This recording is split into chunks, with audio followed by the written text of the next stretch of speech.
Hi everyone, so today we are going to be talking about a YouTuber called Schneider. Now this is a guy that's been popping up on my recommended a lot recently, maybe on yours as well, and it's always like thumbnails of him with lions and like cuddling them, so I was intrigued by it obviously, so decided to go and watch a few of his videos, and I did have some thoughts that I thought I'd want to share with you guys. So this video is going to be a little bit different. It's going to be me watching the videos, maybe pausing them every now and then and talking a little bit about it.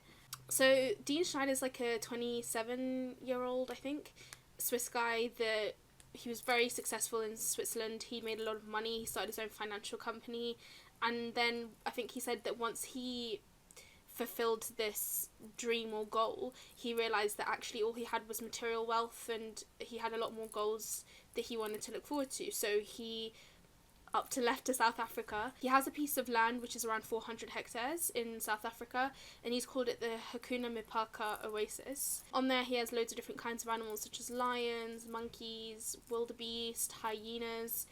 The list goes on. And he started like a vlogish channel, like Q&A channel, along with his really successful Instagram to kind of content create. So yeah, we'll just be reviewing a few of the videos and stuff like that. Let's get these on. So I have to use my brother's headphones because my headphones are at uni where I left them before quarantine. So the thing Dean's most known for is being part of a lion pride. So he's made a video about this, so we're going to watch that one.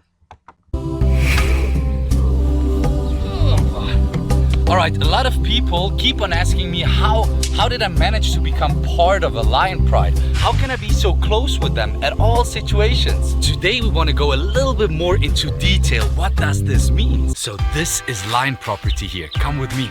I have to leave all my human behaviors, my human I mean, first thing I'll say is the enclosures that he has them in are massive. They're not really enclosures, they're more, this is all like wild land that he has, the 400 hectares.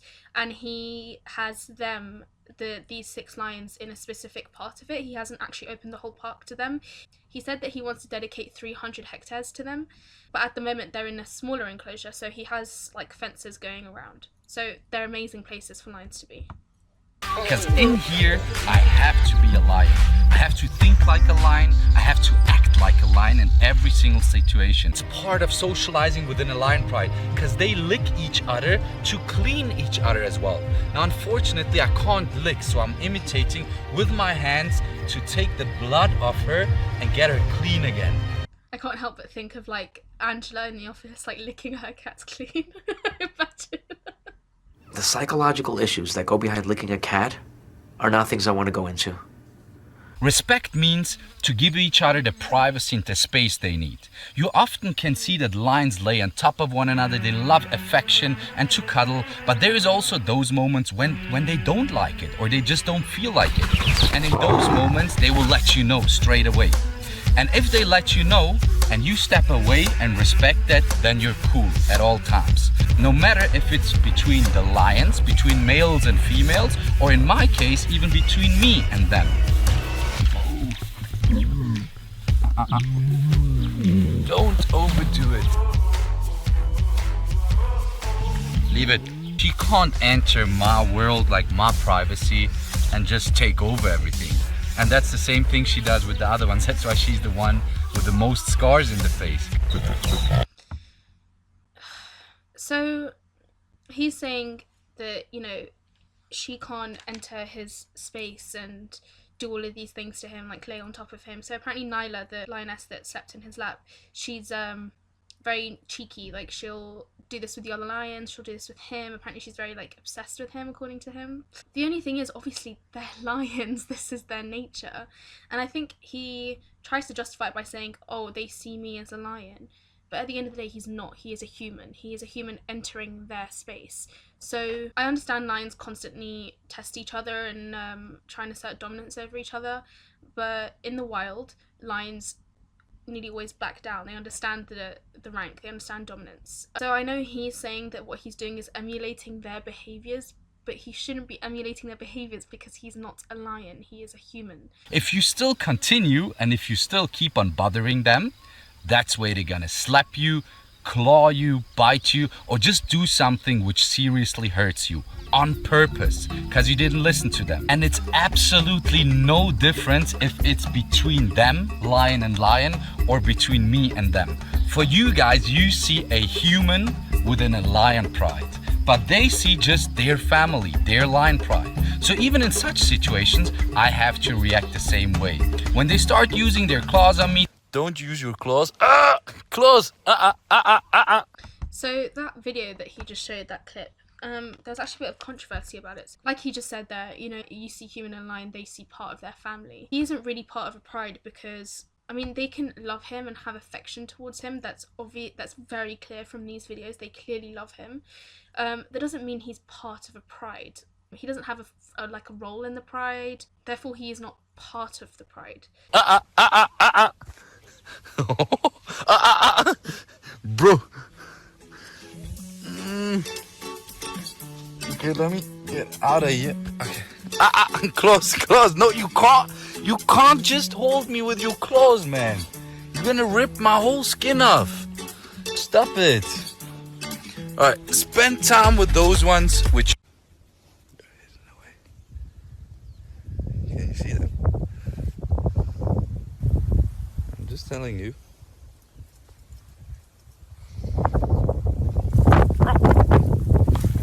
So that's the full video, and you can see he's really going in.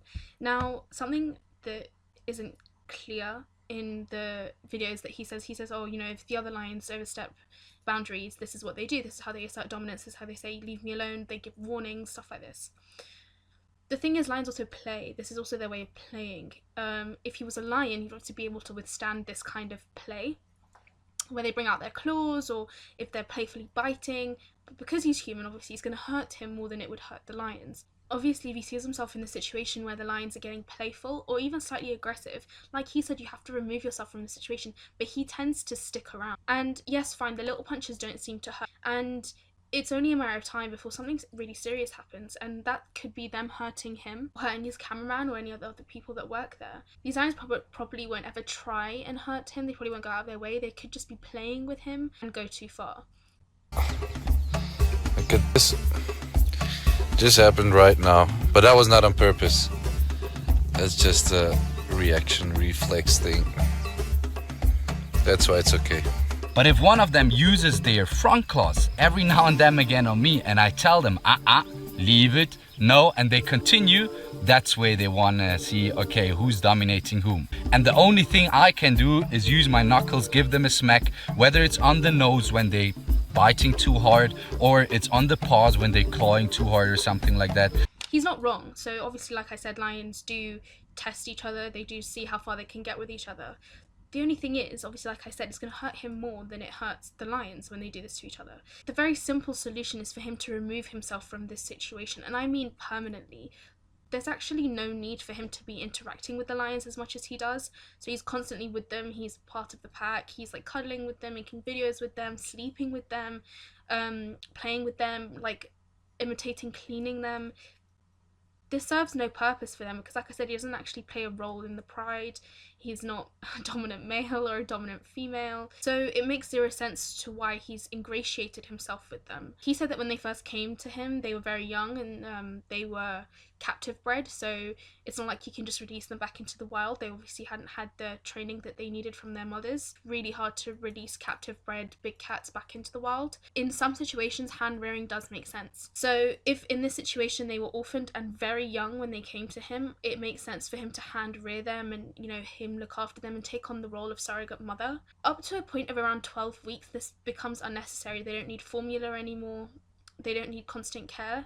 So that's when, usually, if you're hand rearing a lion, you would back off and kind of let them do their thing. For him to constantly be with them all the time and filming these videos, it doesn't make sense. He's not doing it for any benefit to them. This serves no purpose for them. Obviously, like I said, they clearly love him, but him being there all the time, it doesn't make sense in the long run. The only person this actually benefits is him. Of course, they'll miss him, but I mean, he can still interact with them, and obviously that would help him avoid situations like this where they accidentally scratch him or bite him too hard because they're either playing or testing him. Now let's watch his Q&A. Dexter and Snow and Leo and so they are in an age where they will accept people up to a certain level, but not up to a level where you can just walk in by yourself and just sit down and hang out with the lions.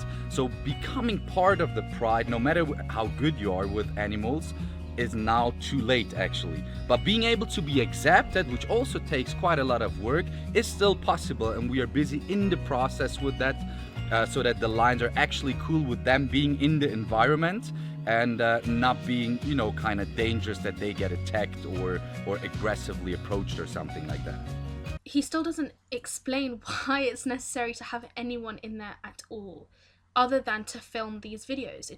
He doesn't explain it. He doesn't explain his reasoning behind trying to get the lions to accept these people. And these two people are content creators, by the way. I understand hand rearing up to a point if they didn't have a mother to help raise them, but what's the point of you constantly being around them if it's not to film videos? So first of all, it's important to know that the Hakuna Mipaka oasis is closed to the public. It's not open to the public. We don't have any tourism. We are a private sanctuary, no guest lodges, no opportunities to make a trip to the Hakuna Mipaka oasis out of protection towards the animals. This has to be now and in the future all about the animals and not about humans. As soon as you allow tourism, often the whole thing turns, in my opinion, and ends up being about the people and the service and not about the actual welfare of the animal anymore. This is why we also don't have a volunteer program anymore. And of course, we do have every now and then jobs again, like proper jobs. Now, that's something that's amazing about him, obviously, that he doesn't allow like public to enter the oasis. He has no like guest lodges where people can come and stay and experience like a stay with the animals, like you see some people have like those giraffe ones or something. This is something that obviously I really strongly agree with. This is amazing that it doesn't taint what he's doing. It doesn't skew his objectives. It's not about the money, it's not about anything like that. It's about the animals, and that's something that's really admirable. He says that he doesn't actually plan on ever opening it up to the public, which is incredible, and I really commend him for it. This isn't like a hit piece on Dean Schneider. I don't think he's Joe Exotic. Obviously a really great guy that has the best intentions at heart. I think some of the things that he does, he could do a bit better or explain maybe why he's doing it. But other than that, no, I see what he's doing and I respect what he's doing, and I think in the long run it can be a very helpful thing. First of all, I try to cover these positions with local people. There is a lot of hardworking South African people which are educated, which work hard to become something and somebody, to become successful and do something out of their lives. And I believe since I moved here to South Africa and built up this project on South African ground, I first want to cover these positions with local people, with local community, give them an opportunity to do something out of this. And then once we don't find people or it doesn't work in certain positions here, we also reach out to people from all over the world, where every now and then somebody also from overseas will get the opportunity to join the mission and become part of the Hakuna Mipaka family. This is amazing. So something that we learn about in uni a lot is the fine line between being helpful and really harmful to a community. So a lot of communities where these animals that require conservation live are very poor communities, and it's really hard for like us as Westerners to go in and be like, oh, the white man's here, we're here to save the day, you obviously didn't know what you were doing, you need to leave now, we're going to hire everyone from outside the country and they're going to come and save you guys. That's a really bad way to look at the situation, but unfortunately it happens a lot. So the right way to do this is obviously to hire from the local community. You want the local community to sustain this when you eventually go back to your home country, or for generations to come. You need the local community on your side, and the way to do that is to hire them, to educate them, to allow them to educate others. You don't want to just come in as like a bunch of foreigners trying to fix and tell people how to do things. Usually these people care about the animals, but they don't have the funding to do what they need to do. So it's amazing that he hires from local communities, and it's the best way to do things. And yeah, of course you can see it in the movements as well. It's like when you look at a human, how he walks. If you So Dean also has these two capuchin monkeys, JJ and Momo, which stay in his house from what it seems like in the videos that I've watched. So he bathes them in his house, and he feeds them, he sleeps with them, he like cuddles with them. Again, like I said, he's not very good at explaining why he does things. He doesn't explain why JJ and Momo need to stay with him if they need to stay with him. He has this amazing, beautiful location where the animals can roam free, but he doesn't explain why these particular ones are staying with him. Until then, obviously I can't speculate. Maybe, they're sick, maybe they lost their mother, maybe they needed the hand rearing. So I can't tell what ages they are, so it would be helpful if he answered some of these questions. Well, since I'm not into animal trading or animal breeding, the plan was, or still is, not to breed them, because there's no use for it. There's so many lions in captivity already, and I actually didn't want to put more lions into captivity. The first one to be able to get pregnant will be Nyla, so we are talking about it or discussing to, to castrate her anytime soon now. But I'm really thinking of when I dedicate the entire back of the farm to those 6 lions, if I would not just maybe allow Chiara or Khaleesi to have her own cubs to extend that family to a certain level and then castrate her. But I'm still thinking about that. I mean, the lions will anyway stay here for a lifetime. They won't go nowhere. There's enough. Obviously, he's saying he's not into breeding, he doesn't want to put more lions into captivity. The thing is, though, it has been shown that it's been successful in the past where you had a pride of hand-reared lions, but once they were, like he's saying, he wants to release them into the rest of his farm and he wants to dedicate 300 hectares to them.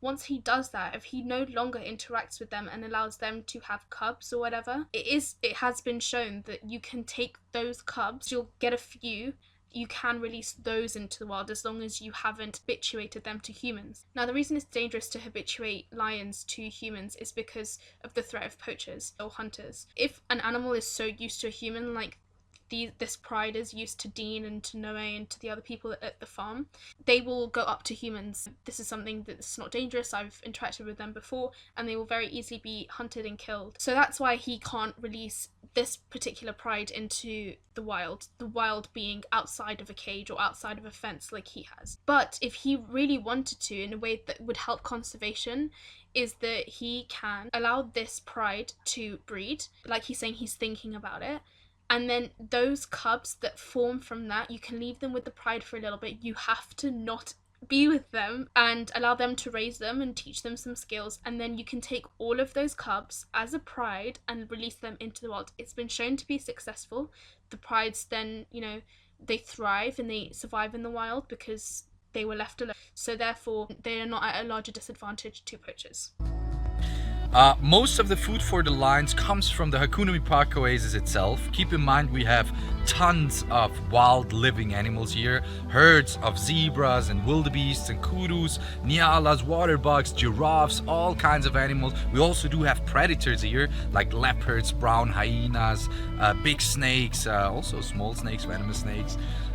So the animals, they come from here. Most of the time when we spot, for example, just lately we spotted, a few days ago, we spotted a zebra with a lot of kind of bite marks at its neck. So that was a male which lost a fight with another male who was more dominant. They often fight over herds of females. Same happens with wildebeests and so, which get hurt very, very badly, and then we shoot those ones and feed them to the lions.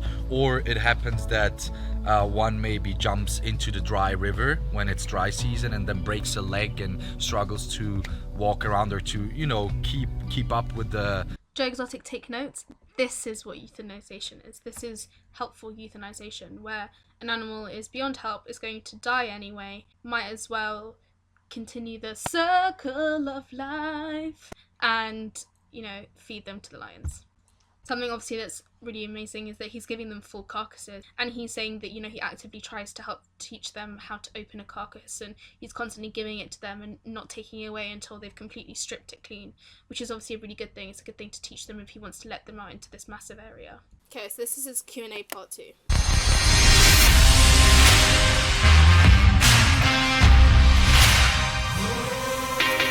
The Live Wild project.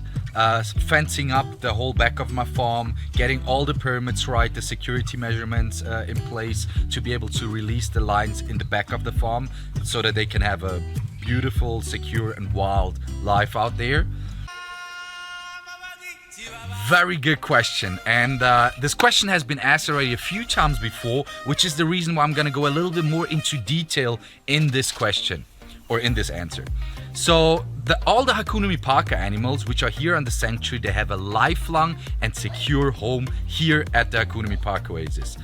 We do have every now and then rehabilitation cases which go back into the wild, but most of the animals which you guys know, such as the lion pride, Chucky the hyena, Momo and JJ, the monkeys, as well as Lulu the Burmese python, they have a lifelong home here. Let's start off with the lion pride, for example. It's not as easy as you guys think. The lion pride will definitely be able to hunt at the later stage. Once I succeeded to dedicate the entire back of the farm, which is about 3 million square meters of pure African wilderness with lots of zebras, impalas, and wild game animals out there, which they can hunt, they'll be able to live as wild as possible. But being able to release them back into the wild will not be an opportunity for me. Why? Because I would not even get the permits to do that. Keep in mind, these animals, they have been born in captivity. They know since day one what a human is. So they lost their natural fear of humans. This is problem number one, because out there in the wild, where there's no fences between the wild.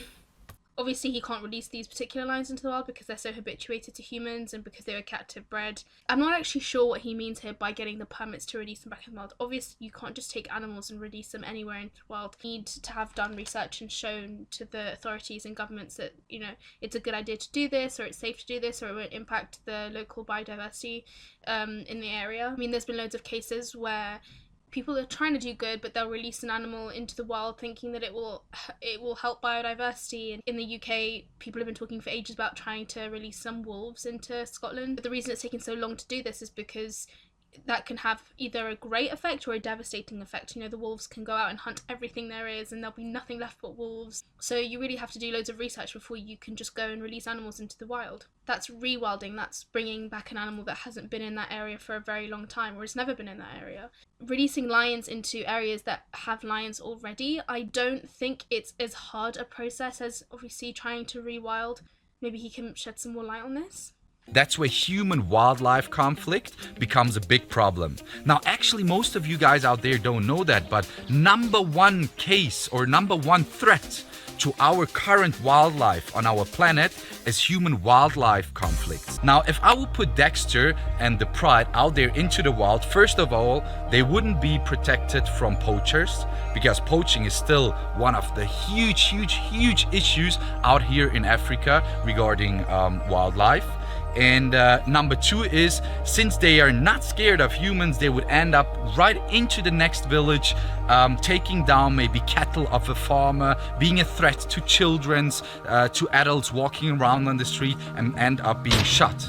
So releasing a pride of lions out there in the wild just like that, even though I would want to do it, it wouldn't be allowed by the government. So yeah, he is right. I mean, human-wildlife conflict is a huge issue when it comes to conservation around the world. And it's one of the main things that we look at in a zoology degree. And we look at, kind of the hypocrisy of us going to a farmer in a very poor country and say, you're not allowed to farm here anymore because you're affecting the elephants. You can't tell people not to gain their livelihood or feed their families. You really have to work, this is what I meant when I said before, you would have to work with the local community. Obviously, our population is increasing.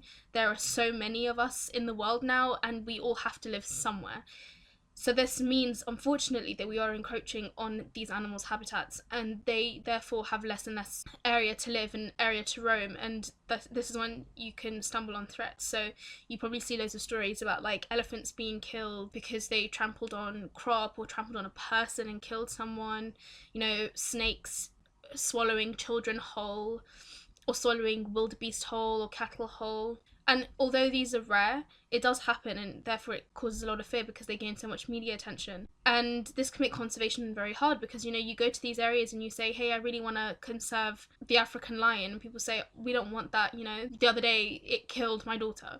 It's really hard to look at that kind of person in the eye and try and convince them that no, this is what's required for biodiversity and conservation to sustain. In countries such as South Africa, where bushmeat is still like a huge market, it is hard for lions in the wild to be protected from poachers.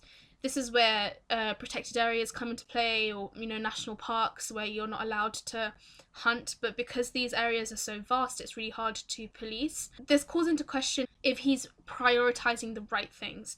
So at the moment, he obviously has this park that he's trying to fence and that he wants to hire guards for, and he has like CCTV all over the place to ward off poachers. But I mean, it also calls into question why he doesn't tackle poachers head on, and why he doesn't focus his resources more on that. To solve an issue, you have to go to the root of it. You can't just solve the end part of it, and the end part being, you know, lions aren't safe in the wild, so I'll create a safe place within a fence. Great, that does protect these particular lions, but it's not addressing the root of the issue, which is poaching. Now, this is coming from me. I'm sat in my house, you know, London. This isn't me like sitting on a high horse judging someone who's trying. Of course he's trying. It's just maybe some tips for him to concentrate on things in the future, you know. It's amazing that he wants to go out there and educate the public and use this platform to hopefully, like, I think he has like donations on his website, and hopefully conserve these animals. And like I said, the area that he has is such a beautiful and completely wild area. It is obviously fenced up, however, so it still calls back into question that these aren't really fully wild animals. The rest of the video is like asking personal questions, like if he's single and everything, which he is, so, you know, hit him up. Like I said, I think Dean's a great guy, and I think he clearly has really positive intentions, and he clearly wants to go out and help these animals that he loves so much and that clearly love him. But it always comes back to the unnecessariness of him being so intertwined with the lion pride. So the only justification I can see for this is that it allows him to film them so up close and get so personal with them.